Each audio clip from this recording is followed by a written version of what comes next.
উজনি অসমৰ পৰা বাংলাদেশলৈ চোৰাং গৰু সৰবৰাহ। কলিয়াবৰ নগাঁও মৰিগাঁও হৈ গৰুৰ সিন্ডিকেট চলিছে।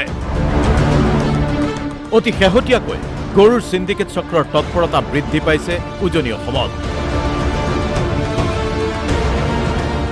উজনি অসমৰ বিভিন্ন জিলাৰ পৰা কলিয়াবৰ নগাঁও মৰিগাঁও হৈ গৰুৰ সিন্ডিকেট চলাইছে এক শক্তিশালী চক্ৰই।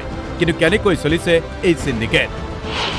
গৰুভৰ্তি বাহন প্ৰথমে উপস্থিত হয় মেঘালয়ৰ খানাপাৰাত, আৰু খানাপাৰাৰ পৰাই নিয়ন্ত্ৰণ হয় গৰুৰ অবৈধ সিন্ডিকেট। খানাপাৰাৰ প্ৰায় ভাগে ভাগে বাংলাদেশ সীমান্তই দি বাংলাদেশলৈ সৰবৰাহ হৈছে অসমৰ চোৰাং গৰু। তথ্যমতে ট্ৰাক টেম্পোৰ পৰা সৰু সৰু বাহনো গৰু সৰবৰাহত ব্যৱহাৰ হৈছে, আৰু এই গৰুৰ সিন্ডিকেট চক্ৰই নিয়োগ কৰিছে পাছিং মাফিয়া।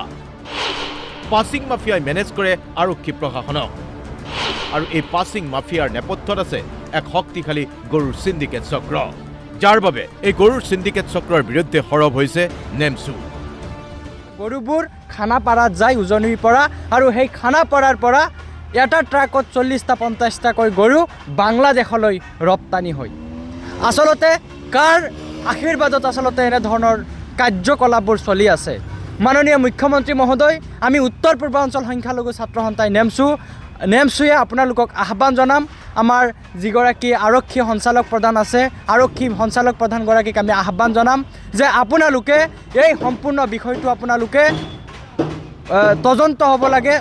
তদন্ত কৰি পেলাই ইয়াৰ আঁৰত কোন লুকাই আছে, আচলতে উক্ত যি ব্যক্তিসকল, যি গৰু মাবিয়াসকল জড়িত হৈ আছে, সেইসকলক আমি শাস্তি দিয়াৰ বাবে অনুৰোধ জনাইছোঁ। অভিযোগ মতে একোখন ট্ৰাকত 30ৰ পৰা 40টা গৰু বুজাই কৰি গৰুসমূহ খানাপাৰালৈ নিয়া হয়, আৰু এই চোৰাং গৰু সৰবৰাহত ভালেমান পশুধনৰ মৃত্যু হোৱাৰো তথ্য পোৱা গৈছে।